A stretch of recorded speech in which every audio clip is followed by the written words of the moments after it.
Let's look at some of the most famous world leaders and the relationships they have with dogs. How would I look walking a dog on the White House lawn? Would that be... There has been another unfortunate incident involving President Biden's dog at the White House commander.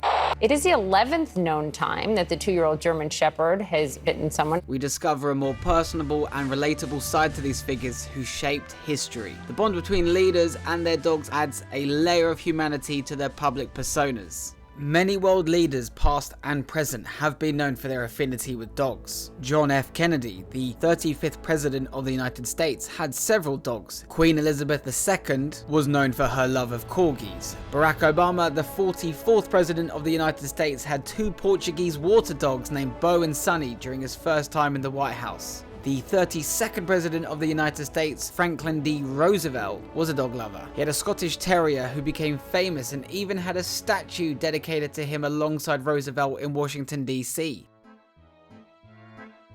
Vladimir Putin, the long-serving Russian leader, is known for his strongman image, but few may be aware of his soft spot for dogs. A few weeks ago, this clip came across my recommended feed. I became obsessed. It is Vladimir Putin getting a puppy in 2017. But that is just the beginning. Turkmenistan is presenting Russia with a symbol of its country, its loyal friend. The two are bonded by that symbol. One of Putin's most famous dogs was a Labrador Retriever named Coney. Coney was often seen accompanying him during official events and meetings, adding a touch of warmth to the otherwise stoic leader. While some may perceive Putin's affinity for domestic dogs as a strategic move to soften his public image, there is no denying the genuine bond he shares with his canine companions. He's known to be a dog lover. Here he is with 2 of his canine friends. Even the leader of the world's biggest country has to find time to take his dogs for a walk. Winston Churchill, the iconic British Prime Minister during World War II, was known for his leadership, eloquence and love for bulldogs. Churchill had a deep affection for animals and dogs held a special place in his heart. One of Churchill's most beloved dogs was a bulldog named Rufus. Rufus was often seen accompanying Churchill during his wartime activities and was even included in official photographs. Churchill once said, "Dogs look up to you, cats look down on you, but pigs treat you as equals." There is nothing better than a good old-fashioned German Shepherd. It's hard to believe. Donald Trump is no stranger to the spotlight. Trump has been associated with various dog breeds throughout his life. His son, for example, Barron Trump, once had a golden doodle. But during his term as president, Trump was the first president in over a century to not have a pet dog whilst in the White House. Because Secret Service took me out to the place and they were showing me these German Shepherds. They're unbelievable. They'll run past all these empty boxes, and one of the boxes has drugs in it deep down in a box. And it comes to a screeching halt, barking at them every time. So I asked the people that sell the machinery, at a lot of money, I said, let me ask you a question. This stuff is incredible. I'm really impressed. How does it compare to a German Shepherd?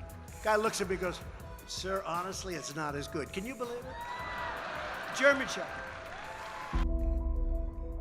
Did Hitler have a dog? Yes, Hitler did have a dog. He had a German Shepherd named Blondie. The dog became known for her loyalty to Hitler and was often seen accompanying him. Blondie even had a part in some of the Nazi propaganda films, portraying Hitler's affection for animals. He really loved dogs. He did. And he was trying to teach his dogs to be excellent guard dogs, and he also was trying to teach them how to speak and read and write. The German military did use dogs for a variety of roles, including guard dogs, messenger dogs, search and rescue, and even anti-tank. It is essential to note that the use of dogs in warfare is not exclusive to the Nazi regime. Many nations employed them for various purposes. This concept of war dogs dates back to ancient times, and their roles have evolved over the centuries. Continuing with the theme of German Shepherds, Joe Biden, the 46th President of the United States, has a well-documented connection with dogs throughout his political career and personal life. One of the most prominent canine figures in Joe Biden's life is his German Shepherd Major. Major made history as the first shelter dog to live in the White House. But for Joe Biden and his family, the relationship with dogs in the White House wasn't always smooth sailing. It's looking like the Bidens may have to send their dog to a doghouse somewhere other than the White White House, Commander has now attacked at least 11 times, and he's being called a significant hazard. There has been another unfortunate incident involving President Biden's dog at the White House. Commander. It is the 11th known time that the 2-year-old German Shepherd has bitten someone. This is Sadie. She's a good-natured German Shepherd. Commander, not so much. He had to undergo retraining following a biting incident that was so bad the victim had to be taken to the hospital. In another incident, First Lady Jill Biden reportedly couldn't regain control of the dog as it charged at a member of the Secret Service.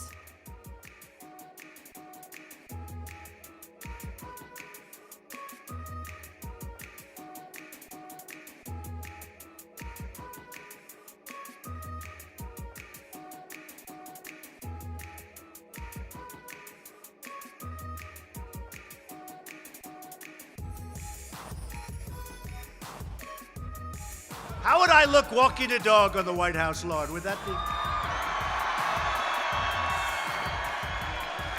right?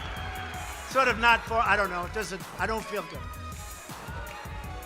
Feels a little phony to me.